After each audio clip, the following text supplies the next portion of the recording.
A humanidade sempre desconfiou que a realidade não termina onde o olho alcança. Platão falava de um plano invisível das formas. Os estoicos falavam de uma ordem. Santo Agostinho ensinava a olhar para dentro. E a filosofia moderna voltou muitas vezes à mesma fronteira. O que é real quando não dá para tocar? E do outro lado, muita gente buscou essa mesma fronteira aqui, na prática da vida, em tradições transcendentes, em caminhos espiritualistas, em relatos de mediunidade, em sonhos, sinais e intuições, quase sempre com um desejo sincero de orientação, consolo e melhora íntima. Afinal, existe uma vibração superior a tudo e a todos, uma vibração invisível? Salve!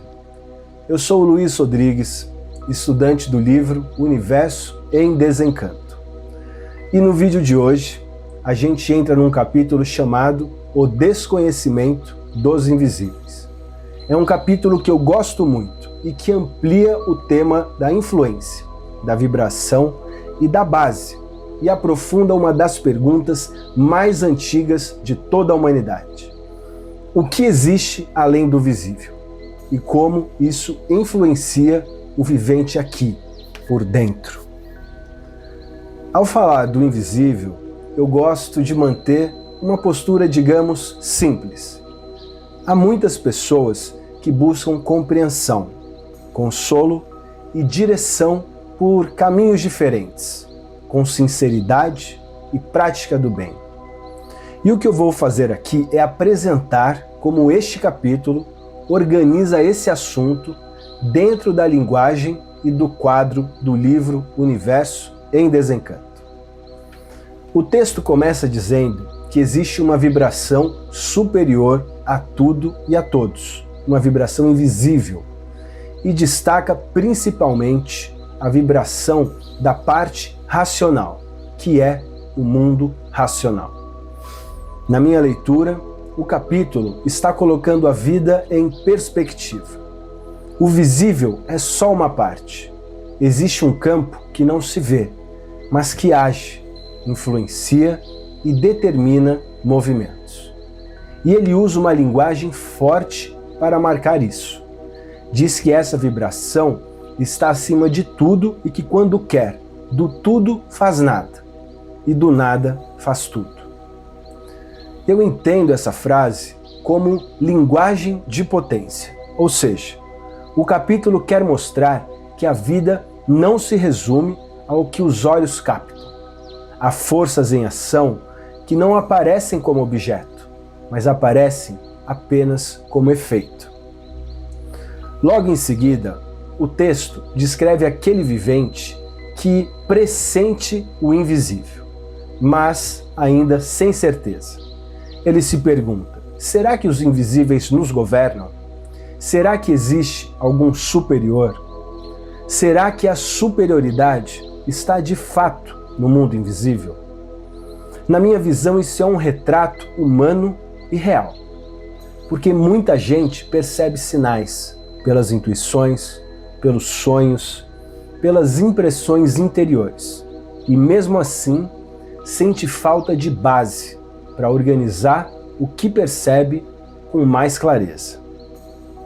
E o capítulo, então, afirma que as influências invisíveis podem ser do bem e também podem ser do mal. E aqui eu acho que o texto traz um ponto muito importante.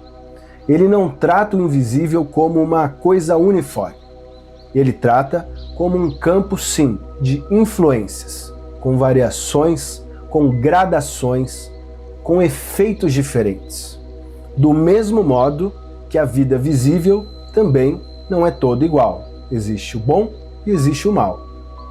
Na sequência, o capítulo entra no comportamento do vivente quando ele vive sem consciência de si mesmo. Ele mostra que, muitas vezes, a pessoa reage, se descontrola, se arrepende, volta atrás, sofre por não saber o que está fazendo e sofre também por interpretar uma coisa por outra. Na minha leitura, isso é uma descrição de mecânica interior. Quando falta um eixo, o vivente vira refém do impulso. Quando falta base, o vivente vira refém da interpretação apressada. E esse ponto é precioso. Há dores que não nascem só do que acontece, mas do modo como a pessoa entende o que acontece. Quando a leitura da vida está torta, o mundo inteiro vira torto por dentro. E o texto segue mostrando que muitos vivem numa espécie de desorientação. Dizem que sabem, mas vivem como quem não sabe. Pensam que entendem, mas vivem se contradizendo. E aí, o capítulo atribui isso ao domínio das trevas. Sim. Na minha visão, o ponto central é este. Sem base, o vivente fica vulnerável. Vulnerável ao que sente. Vulnerável ao que imagina, ao que lhe sugerem, ao que lhe atravessa. Ele vive variando conforme o vento interior. E é aqui que este capítulo se encaixa muito bem na temporada 2 dos vídeos. Porque a temporada 2 está focando em método, leitura, constância, direção e prática. O capítulo está dizendo que sentir o invisível não basta. É preciso ter base para discernir. E eu gosto de colocar isso com palavras bem simples, muito simples. O invisível aqui não é só assunto de curiosidade, é sim assunto de equilíbrio. O capítulo mostra que quando o vivente não conhece a base racional, ele pode passar a vida inteira à mercê, ora confiante, ora apavorado, ora inspirado, ora perdido, ora achando que está certo, ora caindo em arrependimento.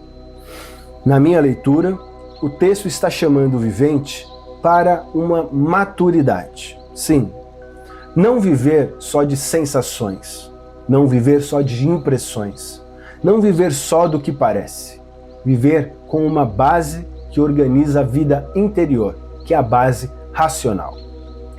E é por isso que o capítulo volta à vibração superior e à parte racional. Ele afirma que existe uma superioridade, uma ordem acima, e que o vivente precisa aprender a se harmonizar com essa ordem. Não como um gesto teatral, mas como um caminho de entendimento e equilíbrio. A palavra que eu guardo deste capítulo é discernimento. Sim, porque ele está dizendo, sim, existe influência, existe vibração, existe ação invisível. E o vivente precisa aprender a caminhar com clareza, para não ficar oscilando entre medo e fantasia, entre impressão e dúvida. Então, se eu tivesse que resumir o espírito deste capítulo numa frase, eu diria mais ou menos assim: o desconhecimento dos invisíveis mostra que o vivente vive sobre influências que ele não vê, apenas sente. E que quando falta base de discernimento, ele se torna instável. E que a proposta do livro é dar uma base de equilíbrio para lidar com esse campo invisível com mais clareza, serenidade, discernimento e equilíbrio. E eu deixo um convite bem simples a você.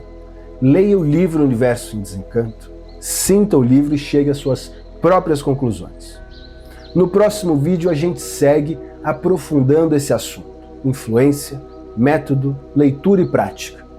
Como sair da oscilação e caminhar com mais firmeza interior, com firmeza racional. Eu agradeço a sua atenção e convido você a me acompanhar também todas as quintas-feiras, a partir das 8 da noite, na web rádio União Racional, onde eu apresento o quadro Recortes Racionais, no programa Portal Aberto com Orestes, e uma turma muito especial de estudantes do livro Universo em Desencanto. Aproveite também para ouvir o rap dos Filhos do Racional Superior e as músicas do projeto Mundo Racional na sua plataforma de áudio favorita. Até o próximo vídeo. Salve!